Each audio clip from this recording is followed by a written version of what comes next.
ऐन अधिवेशनाच्या काळात एकनाथ शिंदेंनी कामकाजामधनं अलिप्त राहण्याचा निर्णय घेतला।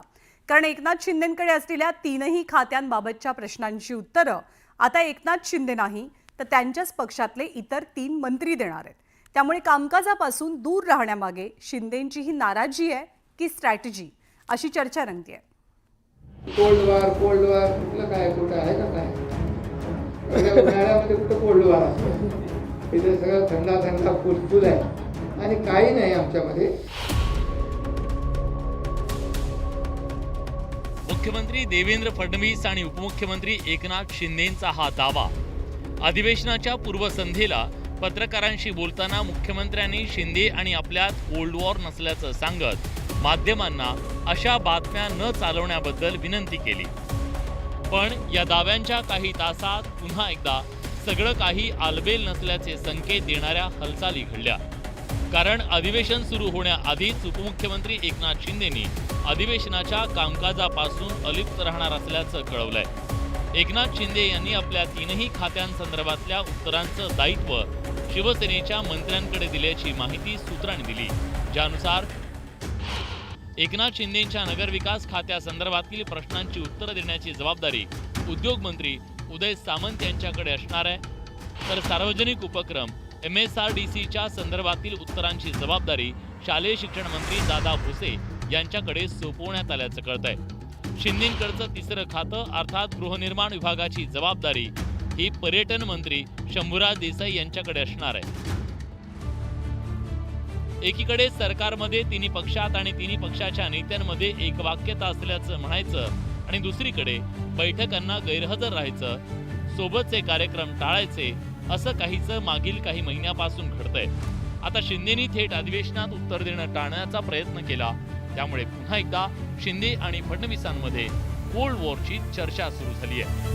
आता राज्यमंत्री आहेत, माननीय शिंदे साहेबांनी राज्यमंत्र्यांना ती जबाबदारी दिलेली आहे, पण राज्यमंत्री नवीन आहेत। नवीन राज्यमंत्री असल्यामुळे समजा उत्तर देताना, लक्षवेधीला उत्तर देताना, प्रश्नाला उत्तर देताना, डिमांड्सवर उत्तर देताना समजा राज्यमंत्र्यांना सपोर्टिंग म्हणून कोणीतरी सिनियर मिनिस्टर असावा, म्हणून एक सपोर्टिंग सिस्टीम ती आहे।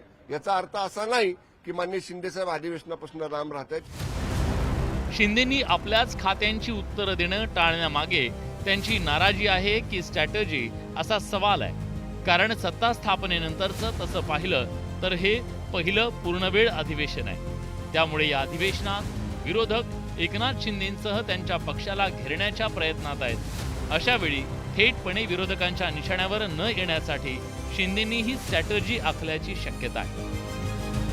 पहिल्यांदाच हे असं घडतंय की उपमुख्यमंत्री म्हणून जबाबदारी असतानाही एकनाथ शिंदे यांनी त्यांच्याकडच्या 3 खात्यांच्या प्रश्नांची किंवा चर्चेला उत्तर देण्याची किंवा सभागृहामध्ये काही मुद्दा उपस्थित झाला तर त्यावर बोलण्याची जबाबदारी ही त्यांच्या 3 सहकार्यावर दिलेली आहे। ह्याच्या मागे काही राजकीय मुत्सद्दीपणाचाही भाग असू शकतो आणि बहुधा याच कारणामुळे शिंदे यांनी या 3 खात्यांचा कार्यभार अधिवेशन काळामध्ये आपल्या सहकार्यांवर दिलेला आहे। देवेंद्र फडणवीसांसोबत उपमुख्यमंत्री पदाची शपथ घेण्यापासून एकनाथ शिंदे नाराज होते। पुढे अनेक दिवस त्यांच्या चेहऱ्यावर ही नाराजी स्पष्ट दिसत होती। पण ज्या तऱ्हेनं महायुतीत भाजप आणि शिवसेनेत चिमट्यांचं राजकारण सुरू आहे ते पाहता शिंदेंची नाराजी अजूनही कायम असल्याचं दिसतंय। आता शिंदेंनी ऐन अधिवेशनात आपल्या खात्यांची जबाबदारी इतर मंत्र्यांवर देत एकाच बाणात त्यांनी 2 उद्देश साध्य केल्याचं बोललं जात आहे। एकतर त्यामुळे शिंदे नाराज आहेत याचे स्पष्ट संकेत मिळाले, त्याचवेळी विरोधकांना थेट सामना करावा लागत नसल्यानं तसेही ते सेफ झाले। त्यामुळे या शिंदेंच्या नाराजीपेक्षा त्यांची स्ट्रॅटेजी असल्याचं बोललं जात आहे। Bureau report, news 18 Lokmat.